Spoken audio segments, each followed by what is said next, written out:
Yo, nephew, hand me that Barstool. You know what it is, and for what it's worth.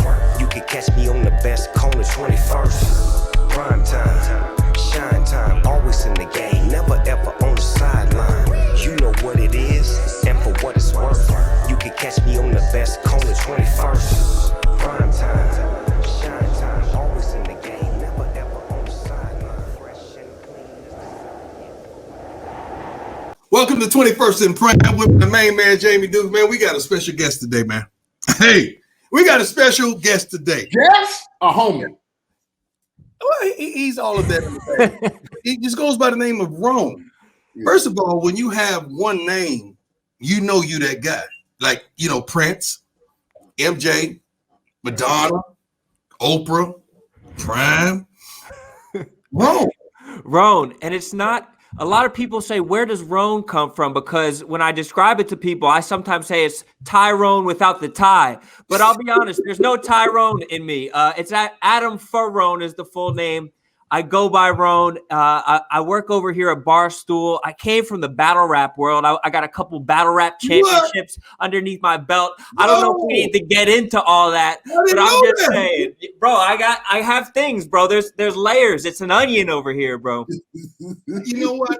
I really like that because I'm a closet battle rap enthusiast. Like, I love it. I love it.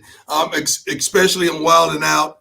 You know, when I'm watching my boys do their thing, man, I love it. And some of those are my dear friends. Yes. So I love it. Yes, they're the best over there. And honestly, Prime, they offered me that job a couple of times, and I had to turn them down to work over here with the good folks at Barstool Sports to be able to make some good content like this. I'm a sports guy at heart. I'm a Philly guy, so you hurt me a lot back in the day. You know, we had some rough memories, especially going up against those Eagles. But I'm willing to put all this aside so I could talk to Coach Prime and the professor over here, Professor Dukes. Well, we got to have a piece of business. Yeah. Sponsored by Heineken 0.0. Rona, that's 0.0 because I don't taste the alcohol. I can't do the alcohol, but they've come up with something strategic just for me, so I could satisfy my taste buds. Yes. You know what, Ron? No, here's the thing. In the third quarter of the game, we're gonna talk about that in a minute. I could have swore the thought came across his head. You know, I could use some of this alcohol in this Heineken. As I saw him a little frustrated on the sidelines. And so, a little? Yeah. Yeah. I was trying to be, not. But anyway, but handling the business real quickly. Again, the beauty of Heineken 0.0, Ron, and that's the thing I love about it. There is zero alcohol, but also 69 calories. You see, I'm a big man. I'm kind of filling up your screen. You see what I'm saying? So you don't have to worry about it. I'm filling up your screen. So I'm trying to bring it back a little bit. And that 69 calories helps me dial it back just a little bit. That's brilliant. That's brilliant. So I can have the one with the alcohol in it. Yeah. You can have the one with no alcohol. We can both kick back a couple beers and just talk shop. Yeah, Jamie's gonna have the one with everything. I'm with you, Ron. I'm letting Coach do that. They made that for Coach. They didn't make that for me. I'm with you. Speaking of that, Coach. Yes. Okay. Talk to us about 2-game losing streak. Where do you want to start? Well, you want to say it like that, like something we do. Like, 2 is barely a streak. I don't think you can count 2 as a streak. We've all seen some streaks when we were kids, but when they had the white draws in there, but we ain't talking about that. Since you left the Atlanta Falcons, matter of fact, I don't even think you had a 2-game losing streak with the Atlanta Falcons. I don't recall you having many 2-game losing streaks. Right. I'm not happy. I'm over it now. I really am, because this is the last practice that we even address it. We move on and implement the game's new scouting report tomorrow. But we had a clip of 6 plays offensively that people did everything wrong, 6 plays defensively that everything was wrong, and a few plays on special teams where we just say, hey, go back there and block that punt. So we addressed that. We called out the personnel that allowed that. We made some changes, refocus, rethink some things, and we flush it. That's how we deal with it. Now it's time. We just had a great practice, just got off the field. We got at the end of the day. Now it's time to put it behind us and let's get prepared for Alabama A&M. Coach, I know that they say this saying, you learn more from a loss than you do from a win. Now, I don't want to overstate that because then maybe that 0-16 Lions team would be the most wise team of all time. But if that's true, what do you feel like you learned from these last couple losses? Well, we learned that we're not smart in some areas. We're not disciplined in some areas. We're not tough in some areas as well. And those are 4 attributes: smart, fast, tough, and disciplined are things that we recruit, things that we try to attain. Those are the type of players that we're looking for. And we weren't privy for 3 of those 4: smart, tough, fast, and disciplined. We did play fast at times, but you got to make it. It was horrible. And it's so funny that I asked the guys, as a coach, you're going to take it. You're going to I'm putting that on me. That's on me. But I asked the guys this morning in the meeting, were you prepared? Yep. Did we go over everything they did? Yep. Did they surprise us with anything besides the onside kick when we were yelling, watch the onside before you ran on the field? Yep. We did everything. So as coaches, we'll take that one. But we'll take that one publicly. But who it was on. You got to if they're doing the onside kick like that, that they feel like they have to do something extra to beat you. That has to feel good, at least, that they have to pull out all the stops to try and beat you. Well, the thing about it, these guys got to understand their targets now. They're not just Jackson State anymore. It's Jackson State now. It is not just Jackson State. And their targets, and they got to be able to rise to the occasion on every single play of the game, including special teams. We came out flat. I don't know how. Came out sluggish. I don't know how, because we rest them, we prepare them, we feed them properly, we work them out properly. We just didn't come out ourselves. And the thing that I hate the most out of the game, before we just put this to rest now, don't get whooped at home and not upset about it. When I look at the eyes of the players in the locker room after, we're doing our closure speech, I want you mad, man. I want you teary-eyed. I want you angry. I don't want you accepting someone to come in your house, whoop you, make a sandwich, eat it in front of you, then watch whatever TV channel they want, Sanford and Son probably, then go take a shower in your bathroom, and then leave the toilet seat up. Nuts on the towel, the nuts all over your towel, bro. That's the last thing you need. Someone else says nuts on your towel. That better piss you off, bro. Yeah, we want them upset, but flush it. Let's move on. Let's go to the NFL. Something that I like. I don't love, but I do like another game. I do like another game. We added another game, right, Jamie? That's correct. We added 7. There's actually 2 games that are in the contract. People don't know that. The 18th game is in there also. Well, we're just gonna sneak that in on you. It was already in there. They just let the players be talking about weed and stuff because they're stupid, and they're more concerned about whether they can smoke or not as opposed to the money, which is crazy. So, and that's the problem I have with. I love the fact of the game, but see, you have babies, we have boys that are trying to run mentally a multi-trillion-dollar industry. Well, that's why you have a player association, though. You can't put that all on the kid. Yeah, but if the players' focus is, because we just watched this last time in the CBA, if the players' focus is on smoking weed, or the other one is the commissioner not having control to suspend somebody, but they're not paying attention to the money. But hang on a second. Why can't the players be concerned about smoking weed? Like, if this is something that they're saying is their top priority, they're showing that having the peace of mind and being able to relax when they want to relax is more important than the money. They're saying that money isn't everything. If I'm destroying my body, if I can't even sit back at the end of the day and do something that's A, going to help me relax, but B, it's going to make me feel better about my body, who cares about the money at the end of the day if you can't?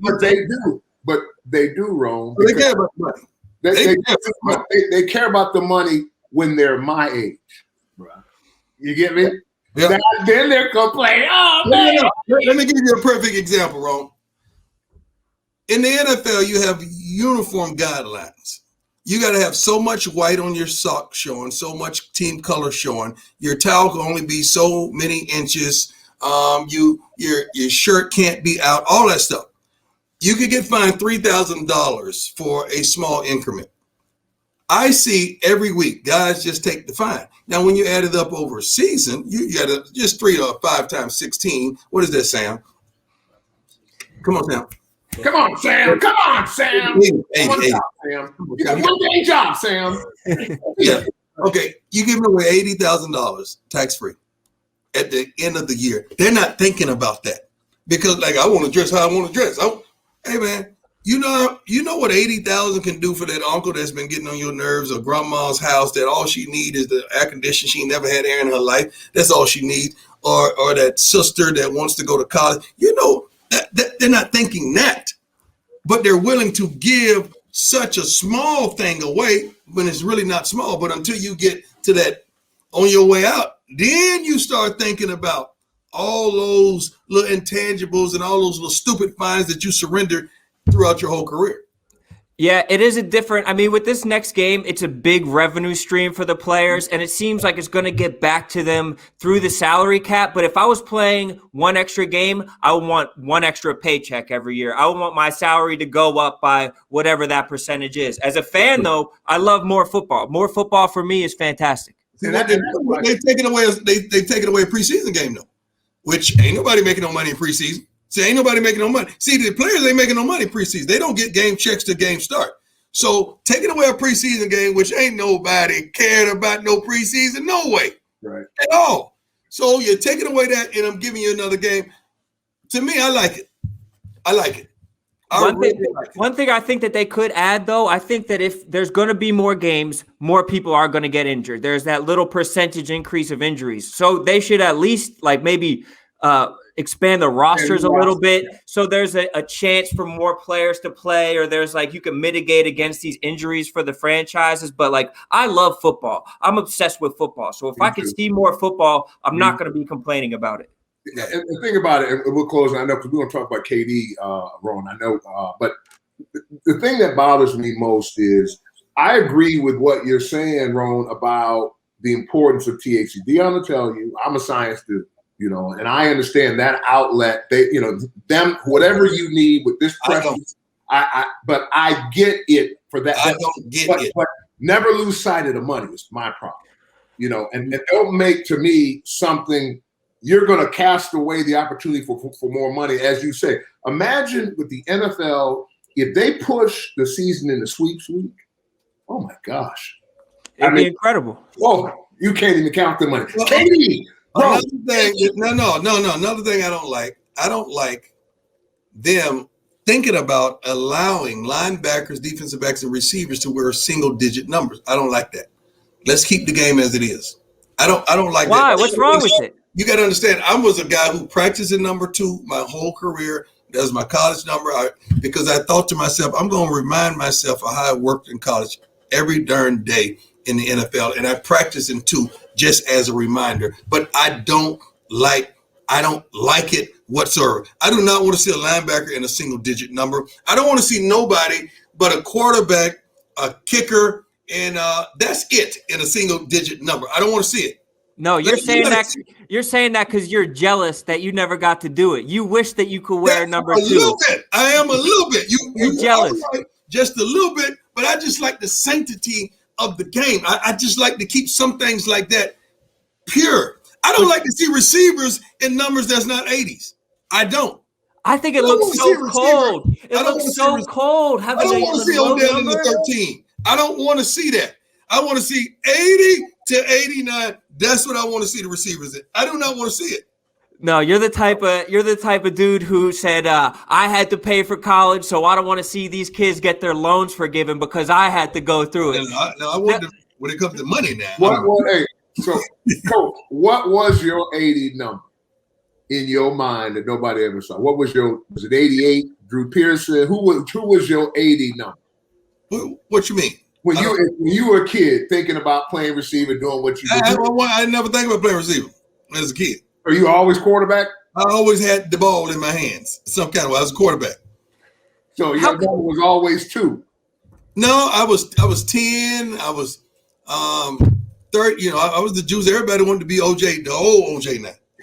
Not this OJ. I'm the other OJ. Everybody wanted to be OJ at one point in time. I had the Juice Mobile. See, Rone wasn't even in a little funky diaper at this time. He wasn't even in a little funky diaper. That's what everybody wanted to be. OJ Simpson. Rone, he had the Juice Mobile. Spot Built make the Juice Mobiles. Everybody had to have them. I had some of those. OJ was running through airports, man. Everybody wanted to be OJ. Hey, Rone. OJ. Did you ever play the little electric football game? The electric football is just a little bit before my time. Just a smidge. Says he was prime time playing that little game. I was no joke. You couldn't beat me in an electric football game. We cheated. Rome, we put a penny at the bottom of the men and put tape them around to make the men heavier. We did that. I mean, we put tape around their arms.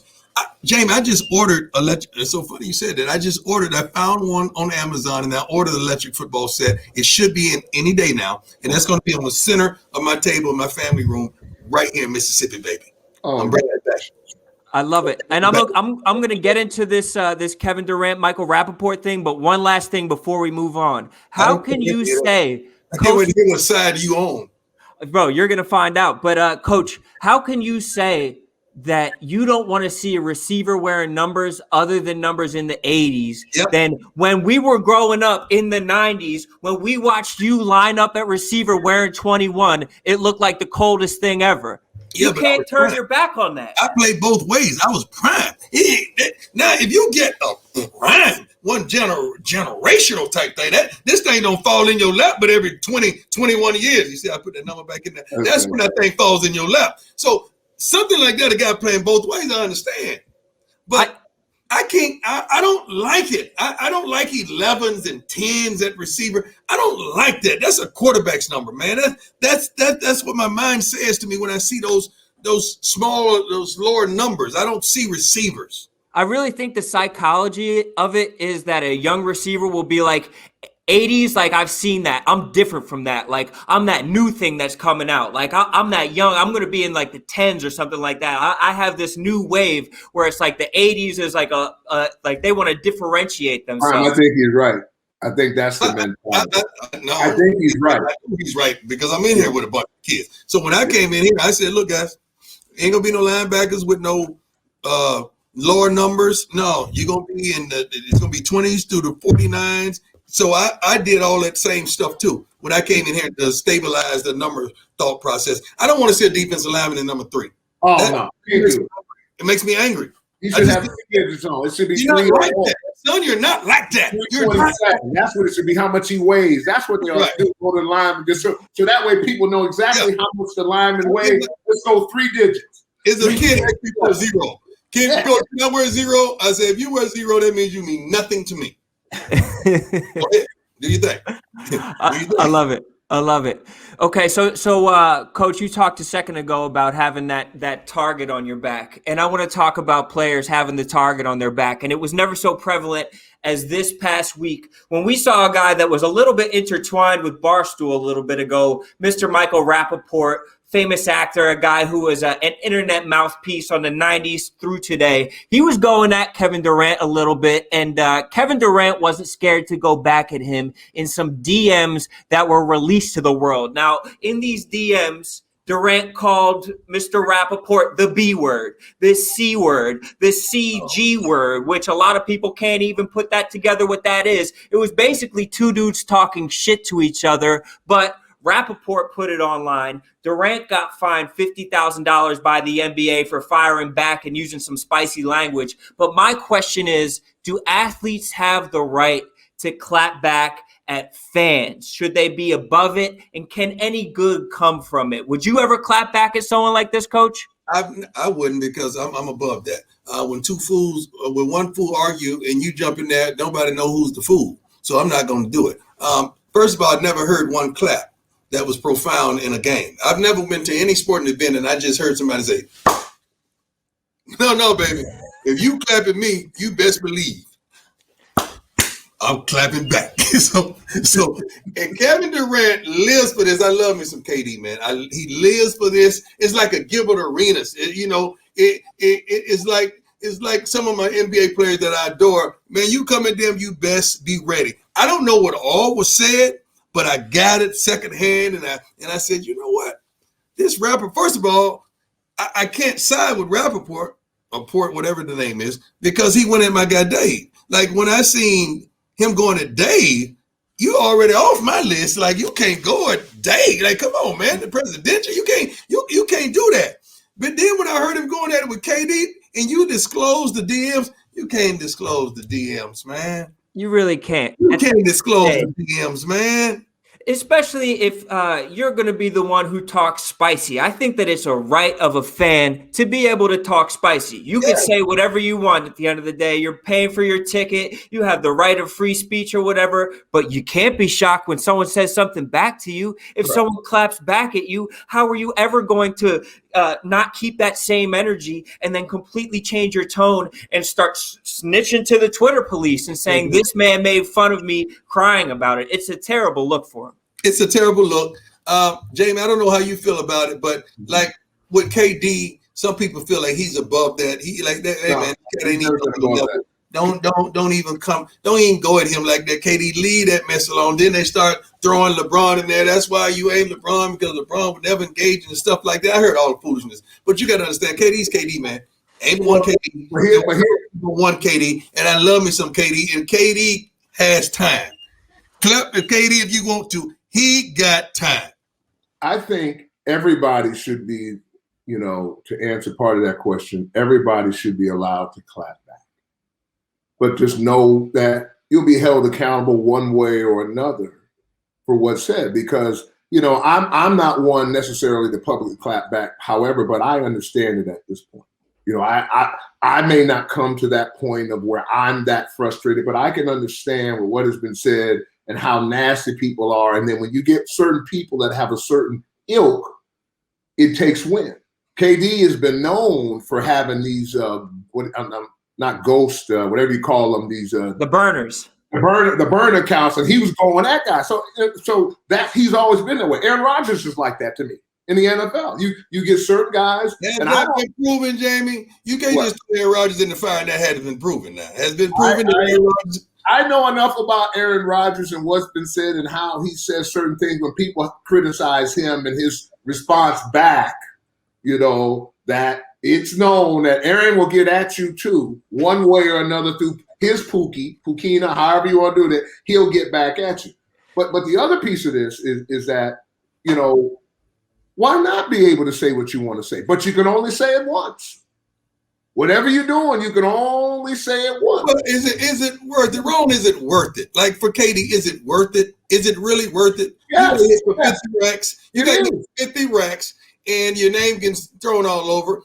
And Rappaport, they're going to slaughter him anyway. But is it? That's the way I equate it. At the end of the day, was that really worth it for me? I just think that Rappaport should know better because he's kind of in the arena as well. And it comes down to when you're inside the arena, the people who are on the outside of the arena, they don't look at you as a real person. And sometimes you have to kind of break through that bubble, break through that fourth wall and kind of touch them and be like, you know what? I am real. So everything you say, it can have an impact on me negatively, but I can also have an impact on you negatively. This is kind of a two-way street, and people see it as a one-way street where they're just in the stand throwing vegetables at people when they don't like something, when really you're throwing vegetables at a human being who has to deal with it and internalize the emotions of it. And we don't all have that veneer, Coach, that you have where it just doesn't touch us. Hang on now. It touched Coach. There's a 30 for 30 that talks about a certain situation. So every man has a point. The question is, what is it worth? That was a little different because that was a analyst for the game talking about a game that touched me. We're talking about your anger, your rage, and because he number one he touched on a note. Well, that to me didn't matter as much as it was Mama that was affected here. Now, but there's an analyst talking about our game.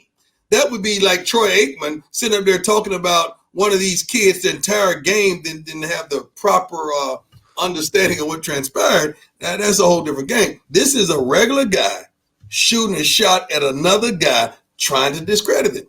But to me, he's not a regular guy because one, he's a guy enough of note that people pay attention. If Fred Sims had said something about KD would not have responded. But somebody that was of significant enough note to KD is what my point is. Got on hit his nerve. Yeah. And so to answer your question, Kevin, it was worth it. For you, it's not. Barstool's killed him. They murdered him. I watched it, Jamie. I don't know if you've seen it. Like, it was a murder. Dog, he was in the casket. Like, it was a murder, man. About Kevin, I didn't say that. That's obviously Kevin had a problem where I got to say something, player. I appreciate y'all doing what y'all doing. I got something to say, Rone.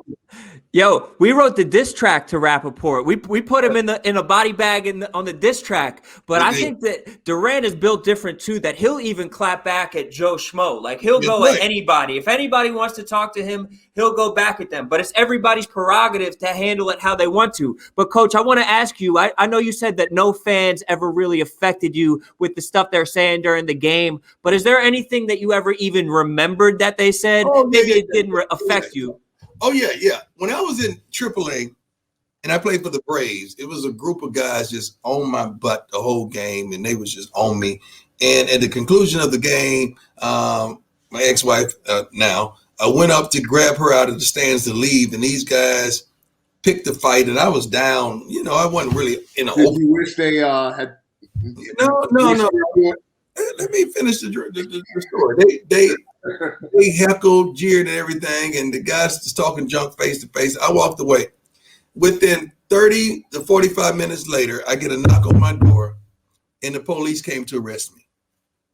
Said I assaulted the fans, I tore their shirts, and the sister pulled me aside once I got down to the police station. She said, these guys came in here with their shirts ripped off and said that you roughed them up a little bit, and I went to jail. Ended up having to pay a $5,000 bill, a $5,000 statue or something at that little stupid ballpark in Richmond, Virginia. And that really, really happened. And I didn't do nothing. So that kind of stupidity right there taught me a lesson way back in the day, man.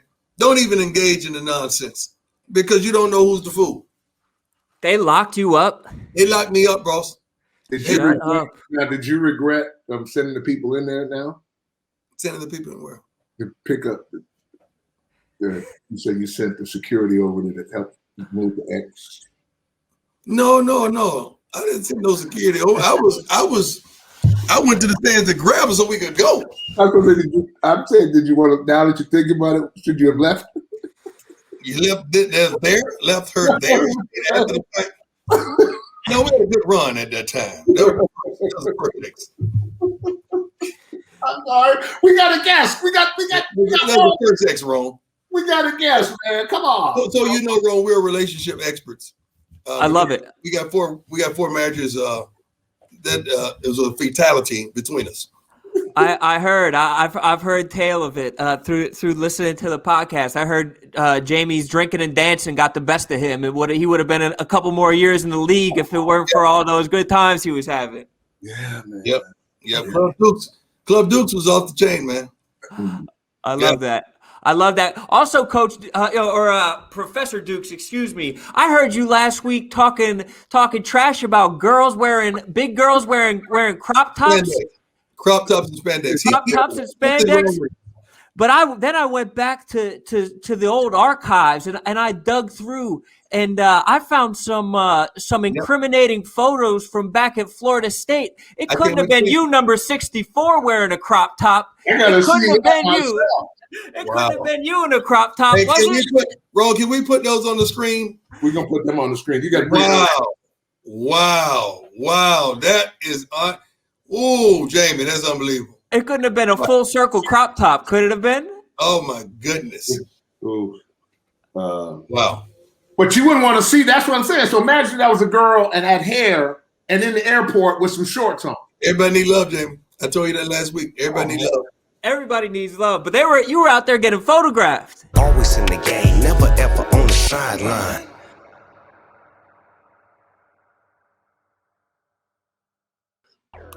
Let's take a time to slow down and have a serious conversation. I want to tell you about our friends at BetterHelp, and I'm going to give you their website. It's betterhelp.com/crime to be exact. Mental health is a challenge. In these days, in this environment we've had, our lives have changed. We all, I believe, in many cases, are in need of some type of mental health assistance, being able to talk to a therapist, to talk to somebody. And that's what BetterHelp does. They have a customized online therapy strategy that offers video, it offers phone conversations, even live chat sessions with a therapist. Because, you know, the thing that I think we all need to understand and know is that you're not in this alone. And it's important that you be able to get the mental health assessment, treatment, and therapy that you need. And so this podcast is sponsored by our friends at BetterHelp. And our listeners are going to get 10% off the first month at betterhelp.com. That's BetterHelp.com/prime. It's time to get serious, people. It's time to help ourselves out. We got a guest coming on, man. Cornerback for the Tampa Bay Buccaneers. Went to that college that I got the best of one time. I think Jamie, both of us got the best of Auburn back in the day. Oh, one time? No, you did. You did. I didn't. Yeah, drafted by the Bucs, 3rd round. Coco, Jamie, I got to give him love though. He's a Florida boy. Oh, he's from the crib. So we got to give him love. As a matter of fact, Jamel Dean, he even got the key to the city. What was that like?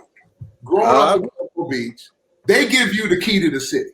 I mean, it was an honor, but you know, if anybody would have asked me, would I be like the next person to get the key to the city? I would have never thought about it. So I was like, I kept seeing on Facebook, people kept telling me like, look, they trying to give you the key to the city. Like it was a proposal, but like 2 days later, they were saying like, okay, yeah, now they really giving you the key to the city, and you got basically your own holiday back in your hometown. I was like, what? I got a key to Fort Myers too, and they took me to jail shortly thereafter. But that's a whole nother thing. That key do not unlock anything. I'm just letting you know it don't help nothing. What the jail cell? Yeah, went to jail. Yeah, the black man in Mercedes. That's what I went to jail for. Jamel Dean, Super Bowl champion. Wow. What? Can't take that back. You can't take that back. That is what it is forever. Give me that is true. That is true. What you thought? Because I was a little disappointed in mine. Was it everything you thought? I mean, yeah, it was everything I thought. Because coming from like my background, like I never won a state championship, never won a national championship. But you mean to tell me my very first championship was the Super Bowl? Wow. So it was unbelievable. Yeah. You know, the thing about it, you know, your team was interesting because, and we were just talking last week about this. It looks like pretty much, you know, Antonio Bryant, we'll see what happens there, but it looks like everybody's coming back. What is the expectation? Obviously repeating, but what are you expecting now that you are the hunted? Well, I'm just expecting us to piggyback off of based off of the last game we played in the Super Bowl. Like now that we all got a feel for each other, so like next season it shouldn't be like a slow start for us. So like we should just pick up from basically the last game. But Rone, this is the problem with that. When you go to the Super Bowl, everybody is larger than they were. And you got guys on the special teams, now they doing commercials locally, you got radio shows, everybody's head gets a little bit bigger. In some type of way, those guys that are those grunt guys, those hardworking guys, those guys who really make the team what it is, they kind of lose focus.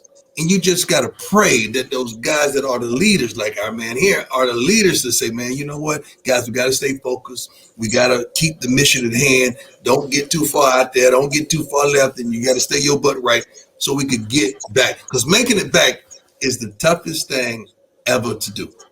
Getting back, my man. Because you can't sneak into town no more. But it's lucky they got a guy who's been back a couple times. If one guy knows how to get back, that is that guy who knows how to get back. Mm-hmm. Mm-hmm. So how drunk was Tom Brady at that parade? Was he really lit up like that or what?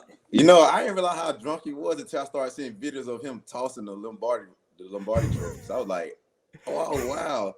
So in my mind, I was like, man, I can imagine how everybody would have felt if it would have fell in the water. Somebody would have dove and got that thing. Believe that. I would hope. Yeah, somebody would have dove and got that thing. Believe that. Tom, it's okay. You know, we asked that question, Rone. It's okay for Tom to have a little fun, man. Yeah, I mean, he deserved it. Come on. Absolutely. You Man. can't watch everything. You can't watch everything. You can't police everything I do. This is America. Okay. I just won the chip. If he'd have threw up in the water, that was cool too. I think it was overblown how drunk he was, because wasn't it his like backup quarterback Ryan Griffin that was trying to hold him up or something like that? Was that who was with him holding him up? I think he might have been holding him up. He might have been trying to hold him up and make him look more drunk than he was, because he didn't look like that lit up. I've been way more lit up than that, and I haven't won anything in my life. Well, I don't remember who it was, but I just assumed that Tom was part of the littest he's ever been since leaving New England. Yeah, probably leaving New England. Like, yeah. Okay, I'll give you that. When did it really hit you that, man, that's Tom Brady? Like, that's Tom Brady, dog. Like, when did it hit you when he got there that, oh, we got Tom Brady, man? You know, like, as soon as he signed him, I was like, we're going to the Super Bowl. Like, I'm not selling for nothing less now. Because when he went into free agency, I was just saying, like, man, if we could find some way to get Tom Brady, that would be like that would be the deal breaker. And then I started seeing like the rumors start like coming around with different arguments that we was a candidate. I'm like, man, now we really have to get him. And then once he signed, I was like, I'm about to play with the GOAT. Right. Give me an on the field story about, because people don't realize Tom goes off in practice. He don't play. Like you better come out that break right. You better run that right route. You got to pick up the blitz and the protection. He does not play. You got anything when you knew, hey man, Tom don't play. He's a perfectionist, man. He practices like a dog. I mean, just every day you see him, he's tuned in. I think the most humbling thing ever was when we play after we beat the Saints in the playoffs. We all celebrate on the plane, but Tom is already watching film on the next opponent. That's right. Not even like already a couple hours after we just beat the Saints. I'm like, yeah, this guy, I see why he's in the position he is now. Like, he takes it seriously. I know at the end of last year, even a year ago today, we didn't know whether it was a Tom Brady thing or a Bill Belichick thing. Did you get any sense of Tom throughout the year, how badly he wanted to kind of differentiate himself and how winning in a new city would be important to him? I mean, I kind of figured, because, like, you know, as a player, you got to, at some point, you want to, like, get some of the credit because you are the one that's on the field playing. So then, like, to be able to, like, you know what, I want to be able to prove this. So let me just go to a different city to show them that it's me out there that's making the plays. Like, granted, I got coach. He probably got his advice from Bill Belichick, his teacher, his ways, but at the end of the day, it's him. He's when they put in the extra work to study and make the plays on the field. There was a turning point in the season, and I think part of it had to do with early on, you know, and Deion, we pointed out, you know, the offensive line, they were having trouble keeping Tom upright. But something turned like week 10, 12-ish. And I'm trying to put my mind, what happened? Where it just, but as a matter of fact, I think you got beat twice by the Saints. And it seemed after that something happened. I don't know. It's like maybe after like the bye week after we played the Chiefs, that's when everything just started clicking for us. So I guess like that whole time before the bye week, we was all just trying to like establish ourselves and like really trust one another. Mm-hmm. So then as we seen like the playoff goals was getting like bigger, we like, yeah, it's about that time to start coming together because now we really got to complete this goal. Because like everybody's saying like how nice would it be to win the Super Bowl in your own home city? Like that's I never heard of that. Yeah, unheard of. So I'm like, this is the one only opportunity we have to try to even do this. What do you got to do to repeat? What's the main thing? If you had to put your finger on one thing, what do you have to do to repeat? You know, I mean, honestly, I feel like last year was last year, so now this is a new year, so everything is new. Like, so now we got to just start off from nothing. Because even though we're gonna have a target on the back, but we still got to treat it as if we never won a Super Bowl. So it's just being hungry still. And if you had it up to you, is that like a situation? A lot of people are prognosticating that they're going to run it back. The Chiefs are an incredible team. Like, would you want to see them again? Is that somebody who, you're welcome in that rematch if they want it? I mean, they want to. I mean, I don't care who we play. As long as you playing. Yeah. Man, this man took Aaron Rodgers to the house. He ain't about all that foolishness. He man took the house called Aaron Rodgers, man. Come on, man. Who is Jamel Dean? We talk football, and that's cool. What we do on the show also is we talk about life. Number one, who is the man Jamel Dean today? And then who is that man going to be tomorrow, and what Jamal has to do off the field? Well, Jamel Dean is. Jamel Dean. No, excuse me. I'm thinking Jamal Anderson. I'm old. I'm a dirty. My bad. Jamel. My bad. But, Oh, we're going to clean that up for you, but don't worry about it. We good. Yeah. Jamel. But the guy I am now is, I think I'm more of a humble guy, real intelligent, like down to earth. Like, I'm not really like a flashy guy, none of that stuff. Like, I'm always like, I like to see good in people. I'm always happy. Like, I just believe in good vibes.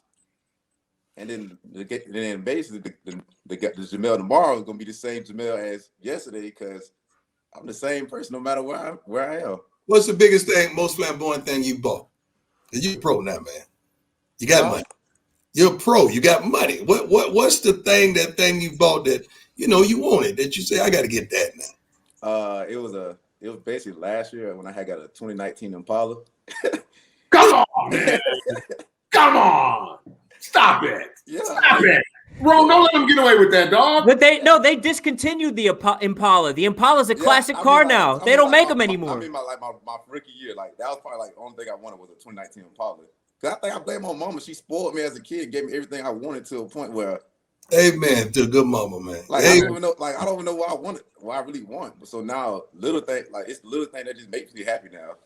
Jamel, we got a guy here at Barstool Sports, a guy named Stephen Che, and he's a big Bucs fan. He loves the Bucs, and he did the TB12 method during the playoffs. He was locked in. He's breaking down film of offensive linemen, but he thinks that he deserves a Super Bowl ring for how good of a fan he was. Do you think that fans, especially our guy Stephen Che, deserve a Super Bowl ring? Honestly. Not really. A replica. Do they make replicas? Give them the replica, the $120 one or something like that. I mean, if they make a replica, they deserve that. But the actual Super Bowl ring, I don't think so. I'm a Bucs fan too, though. Really? I grew up in Orlando, so you want a ring? All of those guys, So playing in the league, I've always been a closet Bucs fan. Yeah, I've been knowing you for a long time. I never heard this one. You kept that in the closet. I went to Maynard Evans High School in Orlando, Florida. Okay? I ain't never heard this.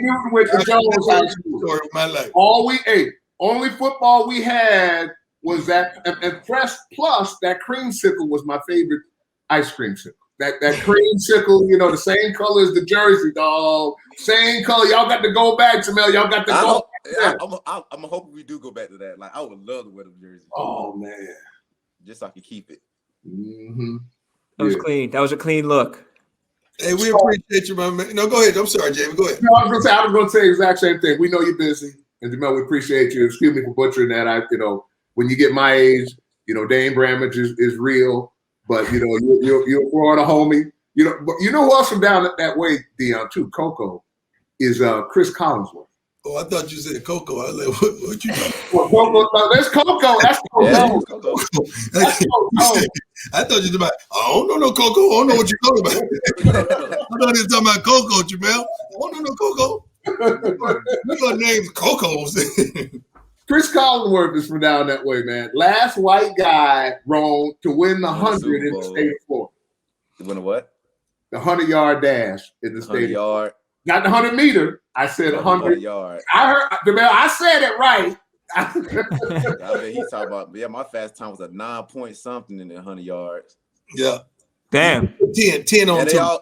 We always, back in high school, we used to always get into the argument with, like, the older heads, like, yeah, I read 9 something in 100 yards. We're like, yeah, that's 100 yards. Let me tell you something. Since you're old head in Florida, Sammy Smith from Apopka Sammy Smith won the state track meet his junior year in the 100, the 200, and the 4x1. Sammy was 225, parade All-American, ran a 4.340, but he won the 100 in Florida now, the 100, the 200, and 4x1. And it was everything at 225. Now, hey, that's unheard of. Let me give you, Jamel, the other add-on to that. You're wrong. So at Florida State, I'm a senior, Deion's freshman. And so Coach Bowden, what he would do, so we could see, he wanted that we all ran the 40, but he'd let you run the 40 with somebody. So it would push your time. That was genius by the old man, first of all. So Sammy Smith with the credentials that Deion's talking about, he's my roommate. Now, so we get to running, and some dude with the curl, they carried him off. Looked wet, but it was dry. And he beat him. So we went, oh, shit. So they ran again. I was about to say something. Oh, yeah, you have to race me again. And they beat him again. Oh, and so at that point, we went, okay, I don't know who he is. I don't know where he's going to play at, because this is at the very beginning. I said, but that dude right there, he's going to do something around here. But that's a true story. Yeah, that's a true story. That is a true story. Well, was it wet or did it look dry? Was it wet or dry, the curl? Rome, straight up, it looked wet, but it was dry. It was dry. I'm going to take your word for it. Hey, Jamel, I appreciate you, man. You keep up the good work and stay in that book, man. Most people don't understand. I try to tell my kids on this team all the time, study, study, study. When you learn how to study, and I know you do, your game gets so much easier for you, man. When you understand, then the next phase of that is start studying coordinators, start keeping a book on the offensive coordinators, because when you start understanding those guys stay in the league, they fluctuate, they go to team, and you start understanding this is what they do. Every team they go to, they just use another person to distribute what they do. And that's the next level of studying. But a lot of these kids going to play in the same league, dominate those guys you play against twice. You got to dominate them because you play against them twice a year. You got to whoop them. You got to win those battles, my brother. But keep on studying, man, and feel free. You got me anytime you want, man. We get down. You can pick my brain anytime you want about that position. I know a little bit about that game. A little bit. Yeah. Oh, man. That game. But I appreciate you guys having me, though. Appreciate you, my brother. Tell Mama we said hi, man. All right. For those of you looking for something interesting, you folks that like to throw a coin or two around, wager a little bit, I got to tell you about Stable Duel. You got to download the Stable Duel app. That's StableDuel app. Download this app. And we'll tell you what it is. It's really like fantasy football for horse racing. So what you're able to do is you're able to go out there and you're going to find yourself 10 horses and you basically watch those races and you register, or not register, but you're able to win various amounts of cash prizes. It's easy, it's fun. And of course, we always recommend that you do these things responsibly. But, sometimes you get tired of the monotony of the same old thing. And being able to, if you're a horse racing fan, my dad, we grew up, like I said, upstate New York, OTB, off-track betting. I mean, that's what we did. When I moved to Florida, we had the racing here, the harness racing here in Central Florida. And so the point of it is there's nothing more fun than being able to do something different, placing a wager, while at the same time enjoying a sport that you love. Download the Stable Duel app. That's StableDuel app, and have some fun. You know what it is, and for what it's worth, you can catch me on the best corner 21st. Prime time, shine time, always in the game, never ever on the sideline. You know what it is, and for what it's worth, you can catch me on the best corner 21st.